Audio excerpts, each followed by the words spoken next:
Good morning to a brand new day. Time to learn and games to play. Learning things is so much fun. Learning is good for everyone.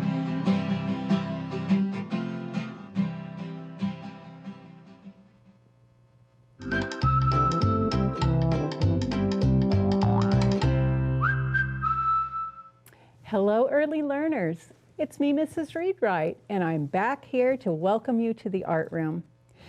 All week long, we've been learning about Ansel Adams, and he was a California man, and he started taking photographs at an early age, and when he was in Yosemite, he was in the Sierra Club, and he was asked to travel the country and photograph the national parks and national monuments. So when he went around taking photographs of each of the national parks, he learned so much more about the United States of America, and he put those pictures together in a book called My Camera in the National Parks. And I told you he taught photography, and he moved back to San Francisco with his wife and his children, and then he started taking color photographs. He loved nature so much. I am not sure whether he loved nature even more than himself. He was an environmentalist. Now, we know environmentalists are people who try to improve and protect our land.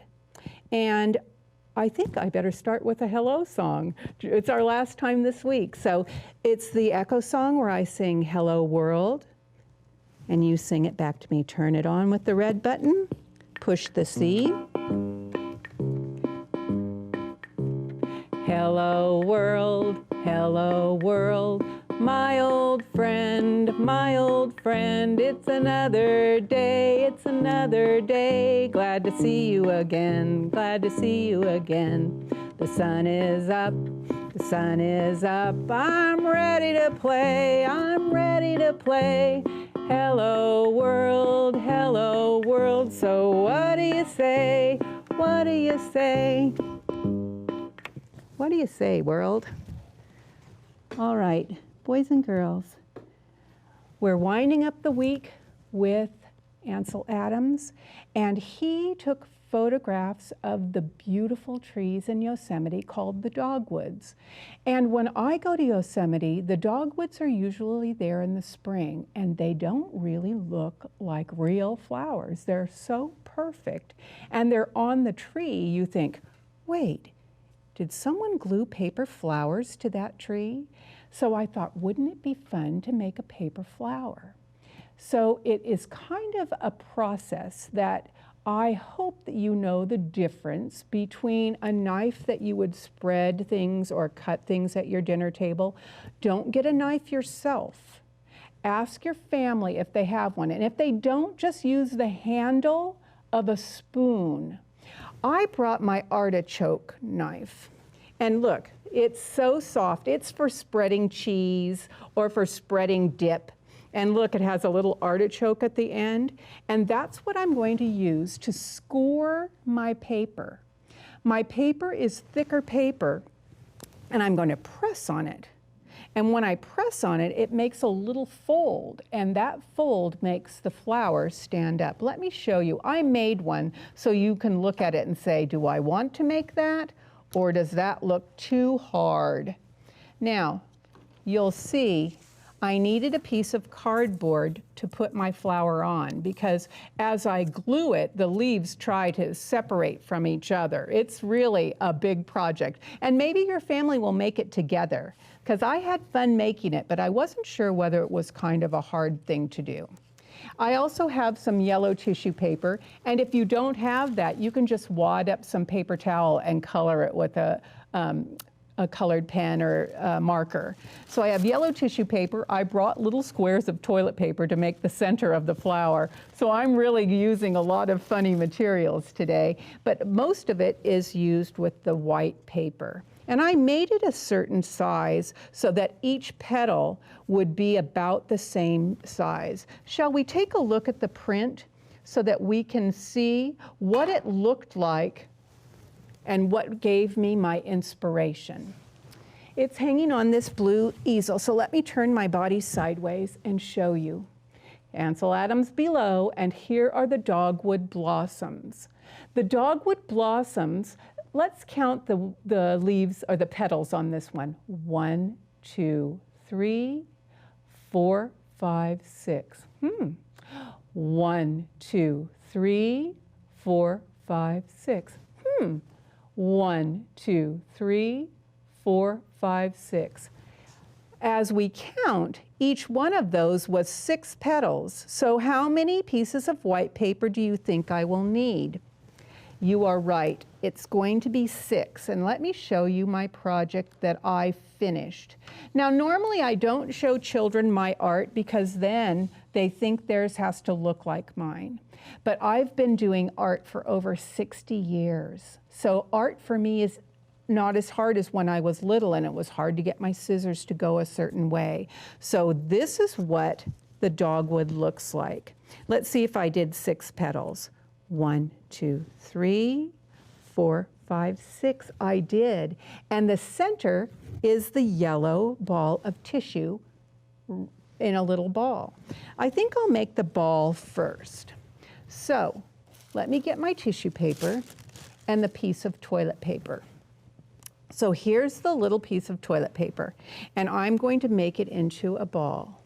And I like to leave one edge smooth because that's where I'm going to put the ball to make it smooth on the top. I put the ball and I just keep folding it under, keep folding it under, keep folding it under, and finally I wrap it so it's smooth and I smush it so that it makes a nice round circle. I put it inside a piece of yellow paper and see how big I needed it. And I will snip it and wrap the ball like I'm wrapping up an old piece of gum. Have you ever chewed gum before and you think, oh, I shouldn't be chewing this gum. How will I throw it away? Well, you don't throw it on the ground. You wrap it in a piece of paper and find a garbage can to put it in. So I wrap up this little ball of tissue in my yellow tissue. And what did I tell you if you don't have yellow tissue? Just wrap up a little piece of toilet paper and you can color it yellow on the top.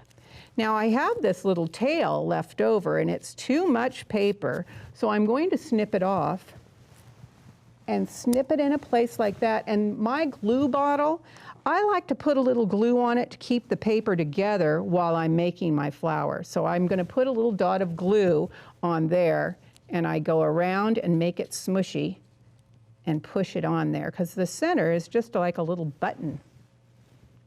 It's like a little button of yellow. I'm going to set it here for a minute and show you what comes next. So here's my piece of cardboard I started with. I wanted it to not look like a piece of cardboard, so I am going to put glue around the edge and glue a piece of construction paper on here. Does it have to be gray? No. But do you remember why I'm doing things gray? Because that's right. Ansel Adams did his photography in black and white. So I thought we can make most of these kind of look like the photographs. So I'm putting the gray, which is made up of black and white. And here's my background ready to go. I could put a frame on it, which made it kind of look kind of nice because it finishes it up. And what I did is use the extra paper from when we were doing our mosaic. So I can just put this on here. If it's too long, what will I do? Snip it off. I measure it. I don't cut it beforehand because then I don't want it to be too short. And I look to see and I snip it off. And I put another piece. And I go to the edge and snip it off. I think I'll start making the flower so you'll know what it's like and I can finish the frame later. Set my little piece of paper over here. Look at my extra piece of cardboard. I just ripped off part of the box because when you push down with your spoon handle or your butter knife or your cheese spreader, it goes into it and it will make it press better. So let me set my example over here. Out of the way, you. I'm going to cut one and see if I like the shape of it. Now, look at this shape. It's already a diamond shape or a parallelogram. And I turn it and do this.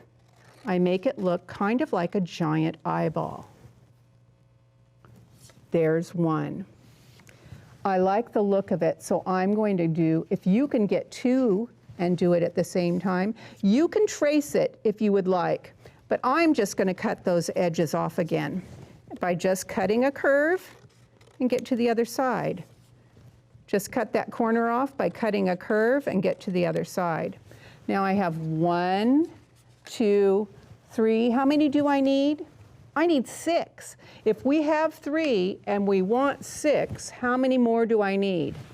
3 more. So I'm going to get 1, 2, 3 pieces.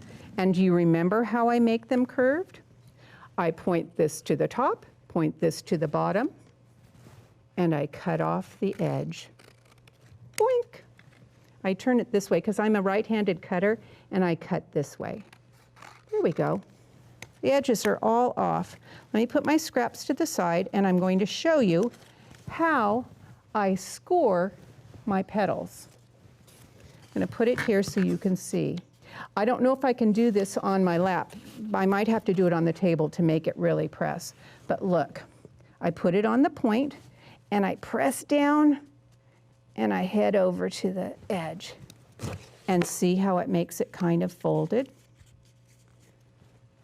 There's one petal. We'll do the next one. 2,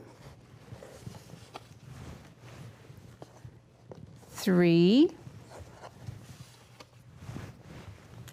4. Remember, my hands are grown up, so they are easier to make the scores. If you need a grown-up to help you do this, just say, hey, could you help me? And you'll see when I get all 6 scored, I get my piece of cardboard that I was preparing. Oh, look how funny. The middle stuck on the back. And I start out by putting glue in the middle. Quite a bit of glue. If people think you're putting too much, you say, oh, I've got 6 petals that have to go here. So I'll put 1, 2, 3, 4. More glue needed. Get more glue on there. Oh, our ending is coming. I may not sing a goodbye song to you. It may be that I'm just going to be able to say goodbye in the end because I want you to see what happens here. Number 5 and number 6. It's all put together, and then I put my glue in the center. Boys and girls, next week we're going to be meeting an artist I've talked about before. She made big flowers and had her flowers fall off the edge of the paper. We talked about it with other artists. So her name is Georgia O'Keeffe, and we will see you on Monday when we talk about her and we can look at her art. I'm going to hold this. You know when you glue things, you have to hold it for a while. Sunday is Georgia O'Keeffe's birthday. I'm going to celebrate her birthday by, maybe I'll cut some flowers and put them in my kitchen. Boys and girls, I'll see you on Monday. Bye-bye.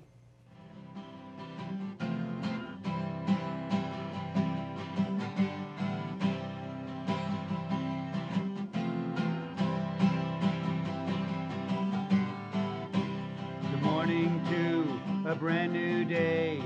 Time to learn and games to play. Learning things is so much fun.